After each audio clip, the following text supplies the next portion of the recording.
حدیث نمبر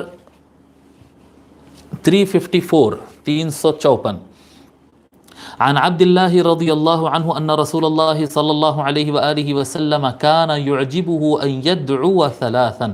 حضرت عبداللہ کون ہے؟ یہ ابن مسعود ہے. یہ حضرت عبداللہ ابن مسعود رضی اللہ تعالیٰ روایت فرماتے ہیں کہ رسول اللہ صلی اللہ علیہ وآلہ وسلم کو یہ بات پسند تھی کہ دعا 3 مرتبہ کرتے تھے.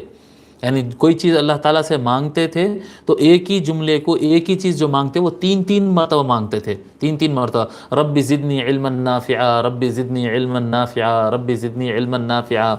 یعنی جو دعا کی لائن کہتے اللہ سے مانگنے کے لیے جو سینٹنس، جو جملہ استعمال کرتے اس کو 3 مرتبہ دہراتے، یعنی اس میں اصرار کرتے اللہ تبارک و تعالیٰ سے کہ اے اللہ عطا فرما عطا فرما. وَيَسْتَغْفِرُ ثَلَاثًا.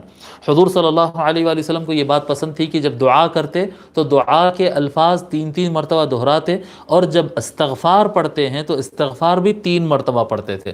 ویسے تو دن بھر میں حضور صلی اللہ علیہ وسلم 70 مرتبہ 100 مرتبہ اس طرح سے پڑھتے تھے استغفار، ٹوٹل دن کی جو بات ہے، یا اس سے زیادہ بھی پڑھتے تھے. لیکن یہاں پر بات ہو رہی ہے نماز کے بعد کی.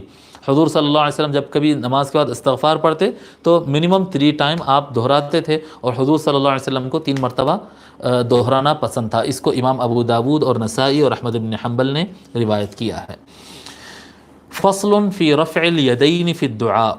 دعا میں دونوں ہاتھ اٹھانے کا بیان. یہ ہمارے غیر مقلد بھائی کا یہ بھی ایک دعویٰ ہے کہ ایک تو نماز کے بعد کوئی باضابطہ دعا نہیں ہے، اور دوسرا کہتے ہیں کہ ہاتھ بھی اٹھانا نہیں ہے.